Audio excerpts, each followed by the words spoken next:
શ્રી ગણેશાય નમઃ. મિત્રો, આપ જોઈ રહ્યા છો યુટ્યુબ આપણી ચેનલ આવો સત્સંગમાં આપ સૌનું સ્વાગત છે. મિત્રો, આજે છે અમાવસ્યા. આ શુભ અમાવસ્યાના દિવસે આપણે સાંભળવાના છીએ અમાવસ્યાની વ્રત કથા. જે કથાને સાંભળવાથી લક્ષ્મીનારાયણ દેવની કૃપા પ્રાપ્ત થાય છે, પિતૃઓની કૃપા પ્રાપ્ત થાય છે અને યમરાજ પણ પ્રસન્ન થાય છે. પિતરોની શાંતિ માટે, તૃપ્તિ માટે આપણે આજે શ્રદ્ધાપૂર્વક જે કાર્ય કરીએ છીએ, જેને આપણે શ્રાદ્ધ કહીએ છીએ, જેમાં તર્પણ, પિંડદાન આદિ કરીએ છીએ, પિતૃના નામે દાન પુણ્ય કરીએ છીએ અને ઘણા ભક્તો વ્રત ઉપવાસ પણ કરે છે. આજે આ કથા પણ સંભળાય છે, જે કથા ભગવાન શ્રી યમરાજની કથા છે. જે આપણે મકર સંક્રાંતિના દિવસે જે 6 મહિનાનું વ્રત કરીએ છીએ, તે વ્રત પણ અત્યારે પૂર્ણ થાય છે. 6 માસ પૂર્ણ થયા છે. તે કથા પણ સાંભળીશું પિતૃમોક્ષાર્થે, અને સોમાની કથા પણ સાંભળીશું, જે અમાવસ્યાની શુભ કથા છે. જો આપને આ વિડીયો પસંદ આવે તો લાઈક કરજો, શેર કરજો. આપ આ ચેનલ પહેલી વખત જોઈ રહ્યા છો તો સબસ્ક્રાઈબ કરી લેજો, જેથી આવનારા વિડીયોની માહિતી આપ સુધી તુરંત પહોંચી શકે. ધન્યવાદ. ઓમ પિતૃગણાય વિદ્મહે જગતધારિણે ધીમહિ તન્નો પિતૃઃ પ્રચોદયાત. બોલો અમાવસ્યાના દેવતાની જય. હવે આપણે સાંભળીએ પિતૃ મોક્ષાર્થે અને સ્વકલ્યાણાર્થે અમાવસ્યાની પવિત્ર કથા. બોલો લક્ષ્મીનારાયણ દેવની જય. સોમવાર યુક્ત અમાવસ્યા, રવિવાર યુક્ત સાતમ, મંગળવાર યુક્ત ચતુર્થી અને બુધવાર યુક્ત અષ્ટમી, આ ચારેય તિથિ સૂર્યગ્રહણ સમાન ફળ દેનાર છે. આ તિથિઓમાં કરેલું તીર્થ સ્નાન, દાન, જપ, શ્રાદ્ધ આદિ અનેક ગણું ફળ આપનારું કે અક્ષય ફળ, જેનો ક્ષય નથી થતો, અક્ષય ફળ દેનાર છે. ધર્મરાજ યુધિષ્ઠિરે મહાભારતના યુદ્ધ પછી સરસૈયા પર સૂતેલા પિતામહ ભીષ્મજીના ચરણોમાં પ્રણામ કરીને અત્યંત શ્રદ્ધાપૂર્વક પૂછેલું કે હે પિતામહ, હું ઘણો દુઃખી છું. મારું ચિત્ત અશાંત છે. અમારા વંશમાં ગણ્યા ગાંઠ્યા અમે 5 પાંડવો જ બચ્યા છીએ. સર્વત્ર સ્મશાનવત શાંતિ છે. ઉત્તરાના ગર્ભથી વંશની રક્ષા થવાની આશા હતી, તે પણ અસ્વસ્થામાના બ્રહ્માસ્ત્રથી ચાલી ગઈ છે. તો હે પિતામહ, મારે હવે શું કરવું જોઈએ? આપ મને જણાવો. ત્યારે શ્રી ભીષ્મ પિતામહે દ્રૌપદી, સુભદ્રાજી અને ઉત્તરાને અમાવસ્યાનું વ્રત કરવાનું કહ્યું હતું. તે વ્રતથી ઉત્તરાના ગર્ભની ફરી રક્ષા થઈ હતી અને વંશવેલો વધ્યો હતો. વંશની વૃદ્ધિ અર્થે, પતિના દીર્ઘ આયુષ્ય માટે અને સંતાન સુખ માટે પણ અમાવસ્યાનું વ્રત ઉત્તમ ફળ આપનારું કહ્યું છે.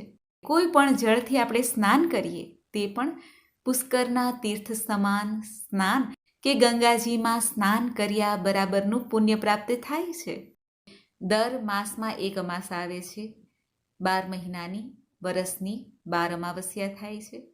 તે 12 અમાવસ્યા કે પૂર્ણિમા માતા મહાલક્ષ્મીને પણ સમર્પિત છે.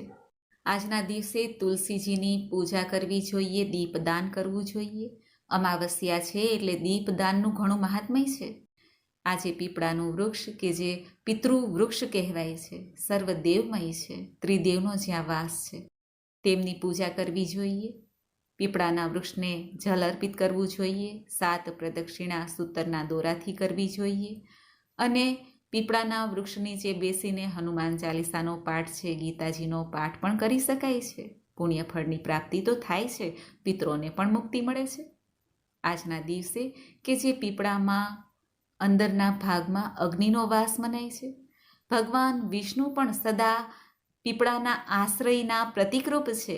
હવે આપણે સાંભળીએ અમાવસ્યાની વ્રત કથા.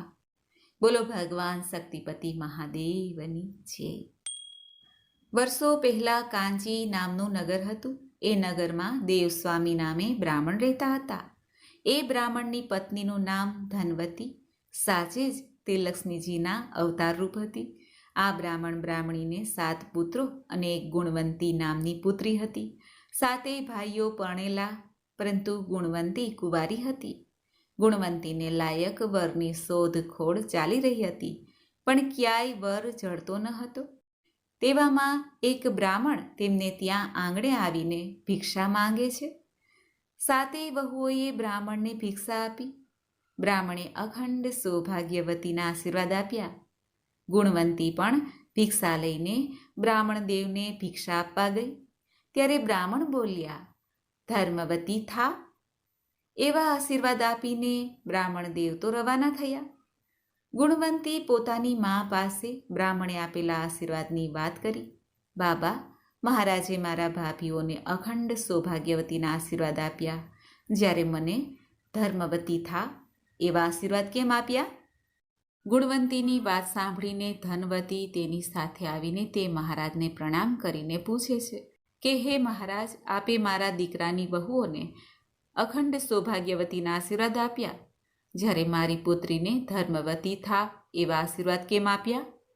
ત્યારે મહારાજે કહ્યું, બાઈ, જ્યારે આ દીકરીના લગ્ન થશે, સપ્તપદીની વિધિ થશે, ત્યારે તમારો જમાઈ મરણ પામશે, એટલે મેં તમારી દીકરીને ધર્મવતી થા એવા આશીર્વાદ આપ્યા. મહારાજની વાત સાંભળીને ધનવંતી તો રડવા જેવી થઈ ગઈ અને કંઈક ઉપાય બતાવવા મહારાજને આજીજી કરવા લાગી. ત્યારે મહારાજે કહ્યું, બાઈ, જો તારે ઘેર સોમાં આવે અને તું તેનું પૂજન કરે તો તારી દીકરી વિધવા થતી બચે. ત્યારે ધનવંતીએ પૂછ્યું, મહારાજ, આ સોમાં કોણ છે, ક્યાં રહે છે? ત્યારે મહારાજ કહે છે, બાઈ, સોમાં સિંહલ દ્વીપમાં રહે છે અને તે જાતથી ધોબણ છે. આમ કહીને મહારાજ તો આગળ ચાલવા માંડ્યા. સાંજ થઈ. દેવસ્વામી ઘેરે આવ્યા. ધનવંતીએ મહારાજે જે કહેલી વાત હતી તે દેવસ્વામીને કહી અને પોતાના દીકરાઓને બોલાવીને પણ કહ્યું, આપણી બહેન ગુણવંતીના નસીબે વિધવાપણું લખાયું છે, પણ જો સિંહલ દ્વીપમાં રહેતી સોમાં અહીં આવે તો વિધવાપણું ટળે, અટકે. માટે તમારામાંથી કોઈ સોમાને લઈને આવો. આ વાત સાંભળીને સાતેય ભાઈઓ વિચારમાં પડ્યા. કોઈ જવા માટે તૈયાર ન થયું. સાતેય છોકરાઓને ચૂપ રહેલા જોઈને દેવસ્વામી બોલ્યા, હું તો સાતેય પુત્રે વાંઝ્યો જ રહ્યો ને આવતું વિધવાપણું અટકાવવા માટે એકય દીકરો નથી, એટલે મારે જાતે જ આ ઉંમરે સિંહલ દ્વીપમાં જવું રહ્યું.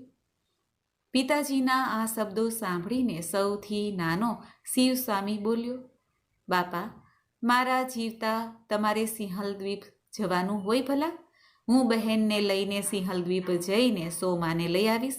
આમ કહીને શિવસ્વામી ગુણવંતીને લઈને સિંહલ દ્વીપ જવા માટે તૈયારી કરવા લાગ્યો.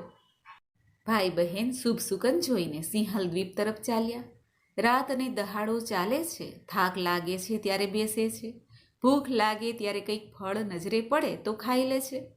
નદી કે કૂવો આવે તો પાણી પી લે છે. ચાલતા ચાલતા સમુદ્ર કિનારે આવ્યા. ત્યાં એક વડના ઝાડ નીચે બેસીને સમુદ્ર કેમ ઓળંગવો તેનો વિચાર કરવા લાગ્યા. એ વડના પોલાણમાં ગીધ અને તેના બચ્ચા રહેતા હતા. ગીધના બચ્ચાઓને માટે ખાવાનું લઈ આવ્યું ને બચ્ચાને કહ્યું, લ્યો ખાવ. પણ બચ્ચા તો ન હાલે કે ન ચાલે. ખોરાક સામુએ જોતા નથી. ત્યારે ગીધે કહ્યું, ખાવ ને, ખાતા કેમ નથી? જુઓ તો ખરા, ભાવે તેવો ખોરાક છે. ત્યારે બચ્ચાઓએ કહ્યું, અમારે ગળે આ ખોરાક કેમ ઉતરે? જુઓ તો ખરા, પેલા બ્રાહ્મણના છોકરા ભૂખ્યા તરફડે છે. ગીધે ભાઈ બહેનને જોયા એટલે આણેલો ખોરાક લઈને તે ભાઈ બહેન પાસે આવ્યા અને કહેવા લાગ્યા, તમે ભૂખ્યા છો તો આ ખાઓ, પછી તમારે જે કામ હોય તે મને કહેજો, હું તે કામ કરી આપીશ. શિવસ્વામીએ કહ્યું, હે ગીધરાજ, અમારે સમુદ્રની સામે પાર જવું છે, જ્યાં સિંહલ દ્વીપ છે. ત્યાંથી મારી બહેનને વિધવા થતી અટકાવવા માટે સોમા ધોબણને લાવવાના છે. એ કામ જ્યાં સુધી પૂરું ન થાય ત્યાં સુધી ખાવા પીવાનું ભાવે તેમ નથી. ગીધે ઘણું સમજાવ્યું, તેમને ખવડાવ્યું. સવાર થતાં જ ગીધે એ ભાઈ બહેનને પોતાની પાક પર બેસાડીને સોમા ધોબણના ઘર પાસે લઈ જઈને ઉતારી દીધા અને તે પાછું વળ્યું. ભાઈ બહેને વહેલી સવારમાં ધોબણના ઘરનું આંગણું વાળી જોડીને સાફ કરી દીધું આમ એક દહાડો સોમા પોતાના છોકરાની વહુને કહ્યું, આપણું આ આંગણું સાફ કરીને રોજ કોણ લીપે છે? વહુઓને ખબર નહીં, પછી શું જવાબ આપે? એટલે સોમાએ વિચાર્યું, કોણ લીપે છે તે જાણવું જોશે. તે સંતાઈને રાતના જાગે છે. રોજ નિયમ પ્રમાણે સવારમાં ભાઈ બહેન આંગણું સાફ કરીને લીપવા બેઠા. એટલામાં સોમા તેમની પાસે આવીને કહેવા લાગ્યા, તમે કોણ છો અને શા માટે મારું આંગણું લીપો છો? ત્યારે શિવસ્વામી કહે છે કે અમે બ્રાહ્મણના બાળકો છીએ. શિવસ્વામીના શબ્દો સાંભળીને સોમા તો બૂમો પાડવા લાગ્યા, રડવા લાગ્યા અને કહેવા લાગ્યા, અરે રે, આ તો ઉલટી ગંગા વહી. મારું ધોબણનું આંગણું બ્રાહ્મણના છોકરા લીપે. અને મહારાજ, આ તમે શું કરી રહ્યા છો? મને પાપમાં નાખી રહ્યા છો? એટલે શિવસ્વામીએ કહ્યું, આ મારી બહેન ગુણવંતીના નસીબે ચોરીમાં રંડાપો લખાયો છે. પણ લગ્ન પ્રસંગે તમે જો હાજર રહો તો આવતો રંડાપો અટકે. એટલે તમને પ્રસન્ન કરવા માટે જ અમે આ કામ કરી રહ્યા છીએ. સોમા તો આ વાત સાંભળીને કહેવા લાગ્યા, મહારાજ, હું તમારી સાથે તમારે ત્યાં આવીશ. હવે કૃપા કરીને આ જે મારા આંગણાની સફાઈ કરો છો તે કામ રહેવા દો. પછી સોમાએ ઘરમાં જઈને વહુઓને બોલાવીને કહ્યું, મારી ગેરહાજરીમાં જો કોઈનું મોત થાય તો તમારે તે મળદાને મારા આવ્યા વિના બહાર કાઢવાનું નથી. વહુઓએ તેમ કરવા હા પાડી. એટલે સોમા શિવસ્વામી અને ગુણવંતીને લઈને આકાશ માર્ગે ઉડ્યા. જોતજોતામાં તો તે કાશી નગરીમાં આવી પહોંચ્યા. સોમાને લઈને શિવસ્વામી અને ગુણવંતી ઘેરે આવ્યા. ધનવતીએ સોમાનું પૂજન કર્યું. પછી ઉજ્જૈનમાં રહેતા રુદ્ર શર્મા સાથે ગુણવંતીના લગ્ન કર્યા. શુભ મુહૂર્તમાં આવતા લગ્નની તૈયારીઓ કરવા લાગ્યા. મંત્રોચ્ચાર સાથે લગ્નની વિધિ શરૂ થઈ ગઈ. સપ્તપદીની વિધિની શરૂઆત થતાં જ રુદ્ર શર્મા એકાએક મરણ પામ્યા. ત્યાં તો રો કકડ શરૂ થઈ. ધનવંતી તો માથું કૂટવા લાગી. નાનેથી મોટા દરેકની આંખમાં આંસુ આવી ગયા. લગ્ન મંડપમાં શુભ અવસરને બદલે રો કકડ શરૂ થયો. ત્યારે સોમાએ કહ્યું, ક્લેશ ના કરો, પરમાત્મા જમાઈને હમણાં જ બેઠા કરશે. આમ કહીને તેણે જે અમાવસ્યાનું વ્રત કર્યું હતું તે વ્રતનું પુણ્ય ગુણવંતીને આપ્યું. એટલે તરત જ રુદ્ર શર્મા બેઠા થયા અને રડતા હતા તે બધા હસવા લાગ્યા. લગ્નની વિધિ પૂરી થઈ. પછી સોમા બધાની રજા લઈને પોતાને ઘેર જવા માટે તૈયાર થઈ. સોમાએ જ્યારે ગુણવંતીને અમાવસ્યાનું પુણ્ય આપ્યું ત્યારે તેને ત્યાં પણ તેનો પુત્ર મરણ પામ્યો. પછી એનો પતિ અને જમાઈ પણ મરણ પામ્યા. સોમા તો ઉતાવળે ઘેરે જતા હતા. ત્યાં રસ્તામાં એક કપાસના ભારાવાળી ઘરડી ડોસી મળી. તે સોમાને કહેવા લાગી, બહેન, મારા માથાનો ભાર તો જરા ઉતારો. ત્યારે સોમાએ કહ્યું, માળી, આજે તો મારે અમાવસ્યાનું વ્રત છે, મારાથી કપાસનો ભારો ન અડકાય. ડોસીમાં તો આટલું કહીને આગળ ચાલતા થયા. એટલામાં મૂળાનો ભારો લઈને જતી એક બાઈ આવી.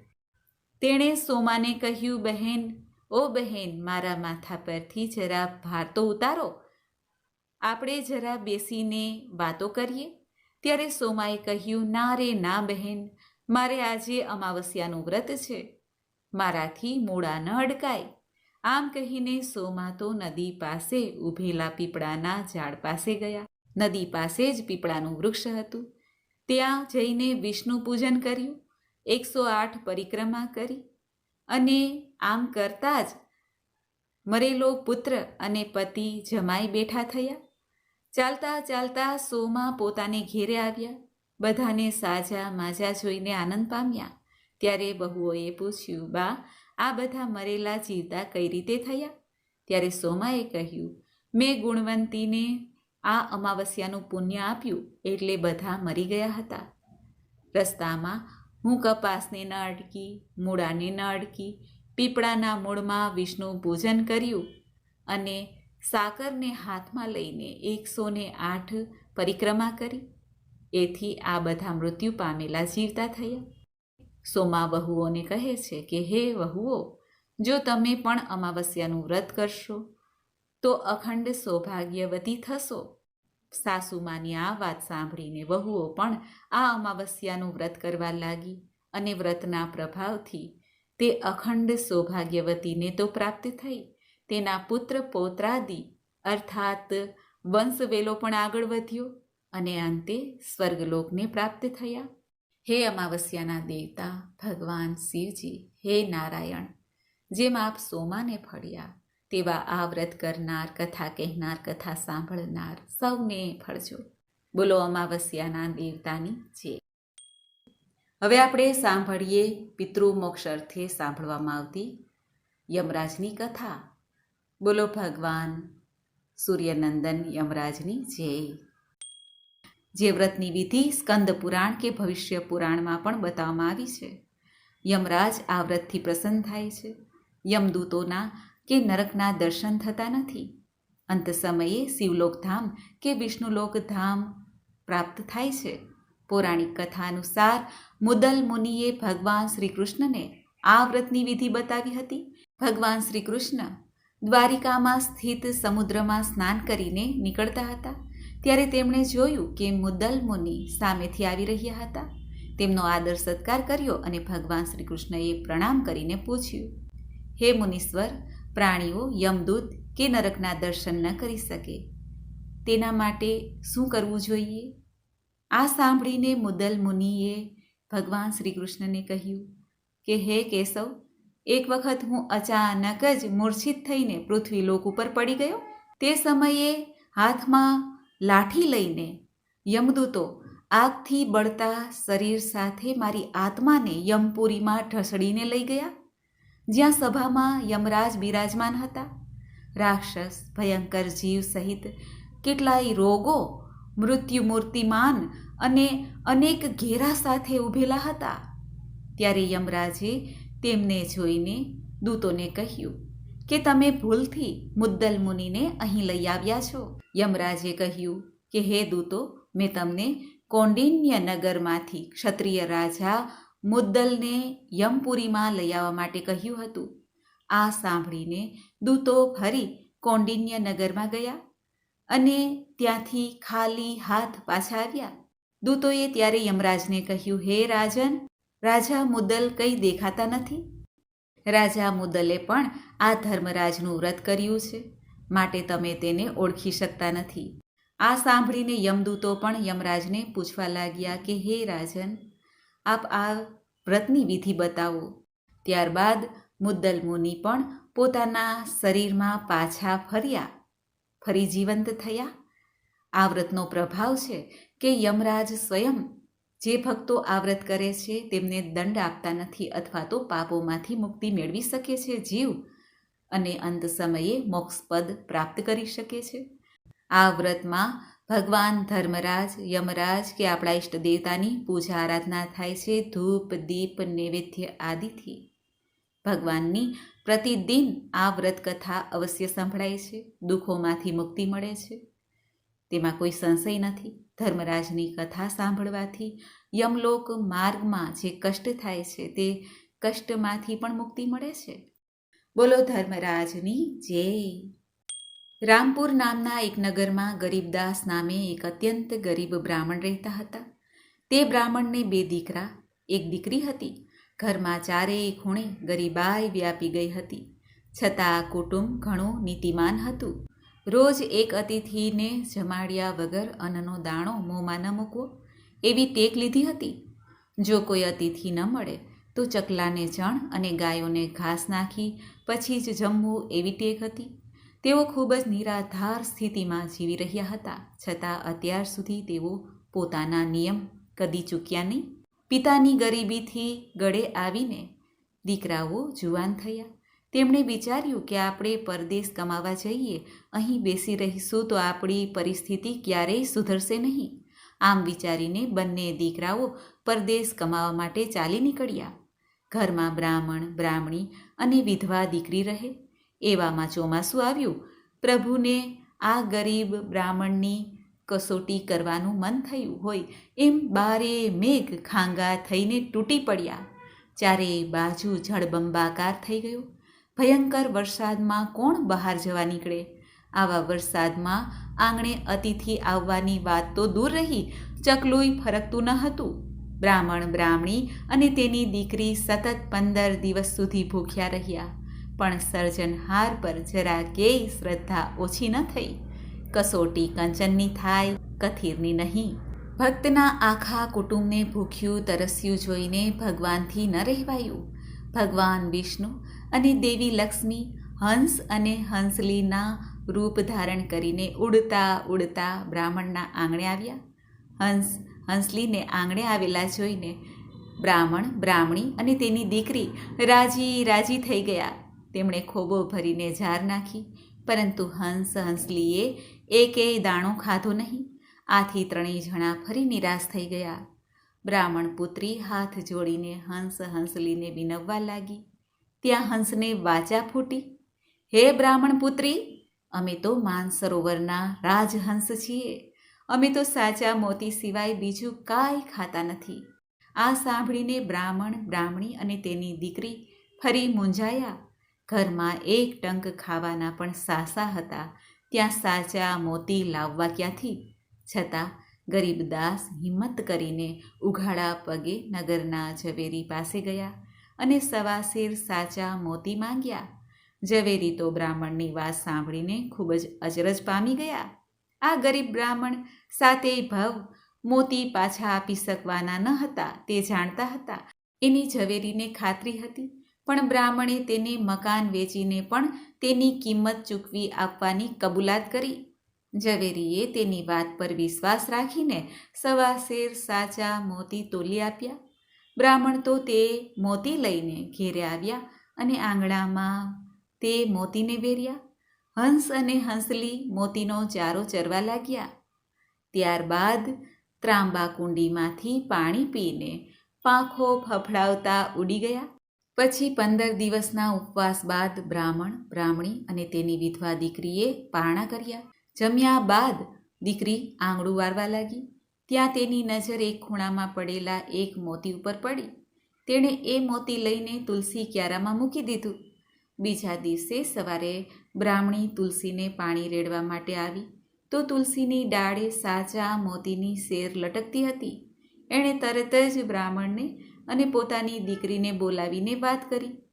ત્રણેય રાજી થઈ ગયા. બ્રાહ્મણ તો તે મોતીની સેરમાંથી સવા સેર મોતી વીણીને ઝવેરીને પાછા આપવા ગયા. ઝવેરી તો આવા પાણીદાર મોતી જોઈને છકત થઈ ગયા. તેણે એ મોતીમાંથી પોતાની દીકરી માટે હાર બનાવડાવ્યો. દીકરીએ હાર પહેરીને રાજકુંવરી સાથે રમવા ગઈ. રાજકુંવરી આ હાર જોઈને રાજી થઈ ગઈ. તેણે પોતાના પિતા પાસે ઝવેરીની દીકરી જેવો જ હાર માંગવાની જીદ કરી. રાજાએ તરત જ ઝવેરીને બોલાવીને આવો જ હાર બનાવવા માટે કહ્યું. ત્યારે ઝવેરી બોલ્યા, મહારાજ, આવા પાણીદાર મોતી મારી પાસે નથી.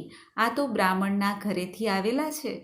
રાજાએ બ્રાહ્મણના ઘરે તપાસ કરાવી તો જાણવા મળ્યું કે એના આંગણામાં રહેલા એક તુલસી ક્યારામાં રોજ આવા પાણીદાર મોતીની સેરો આવે છે. આ વાત જાણીને રાજાને નવાઈ લાગી. તે પોતે જ સૈનિકો સાથે બ્રાહ્મણના ઘેરે આવ્યા અને પોતાની નજર સમક્ષ મોતીની સેર લટકતી જોઈ રાજાને તો લાલચ જાગી. એણે પોતાની સત્તાના જોરે આખો તુલસી ક્યારો ઉખાડી લેવા જ્યાં હાથ લંબાવ્યો ત્યાં જ તેમના હાથ તુલસી ક્યારાના કુંડા પાસે ચોંટી ગયા. રાજાના સૈનિકોએ રાજાના હાથ છોડાવવા પ્રયત્ન કર્યો, પરંતુ તેમના હાથ પણ ચોંટી ગયા. રાજા અને સૈનિકો તો ગભરાઈને બૂમાબૂમ કરવા લાગ્યા. બ્રાહ્મણ બ્રાહ્મણી બહાર દોડી આવ્યા. તેમણે તુલસી માતાને પ્રાર્થના કરી એટલે રાજા અને સૈનિકોના હાથ છૂટા પડી ગયા. રાજા અને સૈનિકોએ બ્રાહ્મણની માફી માંગી. પીલા મોઢે પોતાના મહેલમાં પાછા ફર્યા. બ્રાહ્મણના ઘરે તો હવે રોજ સવા સેર સાચા મોતી ઉતરવા લાગ્યા એટલે તેઓ ધનવાન બની ગયા. હવે ત્રણેય જણા બ્રાહ્મણ બ્રાહ્મણી અને તેની દીકરી સુખેથી રહેવા લાગ્યા. બ્રાહ્મણે પોતાના બંને દીકરાઓને પરદેશથી પાછા તેડાવી લીધા અને કહ્યું, દીકરાઓ, હવે અમારું આયુષ્ય પૂરું થવા આવ્યું છે. અમારા દેહનો કોઈ ભરોસો નથી. આજે છીએ, આવતીકાલે ન પણ હોઈએ. માટે તમને કહી દઈએ છીએ કે આપણા ઘરમાં જે કાંઈ છે તેના 3 ભાગ પાડજો. 2 ભાગ તમારા બંને ભાઈઓનો અને 3જો ભાગ તમારી વિધવા બહેનને આપજો. થોડા દિવસ બાદ બ્રાહ્મણ બ્રાહ્મણી પરલોક સિધાવ્યા. બહેને પોતાના બંને ભાઈઓને ધામે ધૂમેથી પરણાવ્યા. ઘરમાં 2 ભાભીઓ આવી. વહુઓ સાથે રંગ રાગમાં માતા પિતાની જે ટેક હતી તે ભાઈઓથી વિસરાઈ ગઈ. પણ દીકરી તો અતિથિને જમાડ્યા પછી જ જમતી. તેમના ઘેરે રોજ તુલસી ક્યારે મોતી ઉગે અને રોજ 3 ભાગ પડે. બંને ભાભીઓને આ ગમતું નહીં કે ખાય છે આપણી સાથે અને તેનો ભાગ પણ અલગ. એક દિવસ મોટી ભાભીએ મોતીના ભાગ પડતા હતા ત્યારે વચમાં ટપકું મૂકતા કહ્યું, તમારી બહેન રોજ 3જો ભાગ લે છે અને તેમને રોટલા ટીપીને અમારે ખવડાવવાના. જો 3જો ભાગ લેવો હોય તો તે જુદા રહે. ભાભીના આવા કડવા વચન સાંભળીને વિધવા બહેનને ઘણું દુઃખ થયું. તે તો અલગ રહેવા માટે ચાલ્યા ગયા. તે માતા પિતાની જે ટેક હતી તે પ્રમાણે અતિથિને જમાડ્યા પછી જમતા. પ્રભુ ભજનમાં સમય પસાર કરતા હતા. એક દિવસ વિધવા બહેનને ખૂબ જ તાવ ચડ્યો. 2 દિવસ સુધી તે એકલી ભૂખી તરસી પડી રહી. 3જા દિવસે બંને ભાઈઓ તેને મળવા માટે આવ્યા. પણ આવીને જુએ છે તો ખાટલામાં બહેનનું શબ પડેલું હતું. બંને ભાઈઓ પોક મૂકીને રડવા લાગ્યા. ભાભીઓ દેખાવ ખાતર ત્યાં આવી અને રડવાનો ઢોંગ કરવા લાગી. બહેનનો આત્મા ઘણો પુણ્યશાળી હતો. ગાયના દાનના પ્રતાપે એ પલકારે બેતરણી તરી ગયા. જોડાના દાનના પ્રતાપે તે કાંટાળા વન પાર કર્યા. છત્રીના દાનના પ્રતાપે વરસથી લૂથી તે બચ્યા. અન્નદાનના પ્રતાપે ભૂખના દુઃખ તેને વેઠવા ન પડ્યા. વસ્ત્રદાનના પ્રતાપે લોખંડના ધગધગતા થાંભલાથી તેઓ બચી ગયા. આમ સર્વે વિઘ્નો ઓળંગીને બહેન ધર્મરાજાના દરબારમાં પહોંચી ગયા. ત્યારે ધર્મરાજા કહેવા લાગ્યા, દીકરી, તે અઢળક પુણ્ય સંચિત કર્યું છે, પણ મારું વ્રત કર્યું નથી. તેથી તારે પૃથ્વી પર પાછું જવું પડશે. ત્યારે બહેન બોલી, હે ધર્મરાજ, તમારું વ્રત સી રીતે થાય? ત્યારે ધર્મરાજ બોલ્યા, દીકરી સાંભળ, મારું વ્રત મકર સંક્રાંતિથી લઈને જ્યારે સૂર્ય ઉત્તરાયણ થાય છે ત્યારથી 6 મહિનાનું છે. આ વ્રત ઉત્તરાયણના દિવસે શરૂ કરવું. સ્નાન કરીને શુદ્ધ થઈને પાટલા પર મારા નામનો દીવો પ્રગટાવવો. હાથમાં જારના દાણા રાખીને મારી વાર્તા સાંભળવી. કોઈ સાંભળનાર ન હોય તો ઉપવાસ કરવો. 6 મહિના પૂરા થાય ત્યારે વ્રતનું ઉજવણું કરવું. ઉજવણું કરતી વખતે વાંસનો એક ટોપલો લેવો. તેમાં 1.25 સેર જુવાર, લાલ વસ્ત્રનો કટકો, 1 જોડી વસ્ત્ર, છત્રી, ફાનસ, 1.25 સેર મોતી, નિસરણી, હોડી, સોના કે રૂપાની મૂર્તિ અથવા ન પહોંચી શકાય તો માટીની મૂર્તિ, આ બધું સુપાત્ર બ્રાહ્મણને દાન આપવું. આટલા બધાની શક્તિ ન હોય તો જેટલું બની શકે તેટલું દાન આપવું. પછી 1.25 સેર ઘીની સુખડી કરીને એના 4 ભાગ પાડવા. 1 ભાગ ગાયના ગોવાળને, 2જો ભાગ બ્રાહ્મણને, 3જો ભાગ રમતા બાળકને અને 4થો ભાગ ઘરના દરેક સભ્યને આપવો. બહેને તરત જ આ વ્રત કરવાનો સંકલ્પ કર્યો. આ બાજુ સ્મશાનમાં બહેનના મળદાને આગ ચાંપવાની તૈયારીઓ થતી હતી. ત્યાં લક્ષ્મી દેવી ડોસીનું રૂપ લઈને આવ્યા અને બોલ્યા, મારે આ દીકરીનું મુખ જોવું છે. આમ કહીને ડોસીમાં તો પાસે ગયા અને જેવો દીકરીના મોં પર હાથ ફેરવ્યો ત્યાં જ દીકરી જીવતી થઈ અને બધાને આશ્ચર્ય થયું. ભાઈઓ તો પોતાની બહેનને સજીવન થયેલી જોઈને રાજી થઈ ગયા. પોતાની બહેનને ઘેરે આવવા માટે કહ્યું, પરંતુ બહેને ના કહી. એ તો ડોસીમાને પોતાને ઘેરે લઈને આવી. આમ કરતાં ઉત્તરાયણ આવી. બહેને ધર્મરાજાનું વ્રત કર્યું. 6 માસ પૂરા થયા એટલે બહેને વ્રતનું ઉજવણું કર્યું.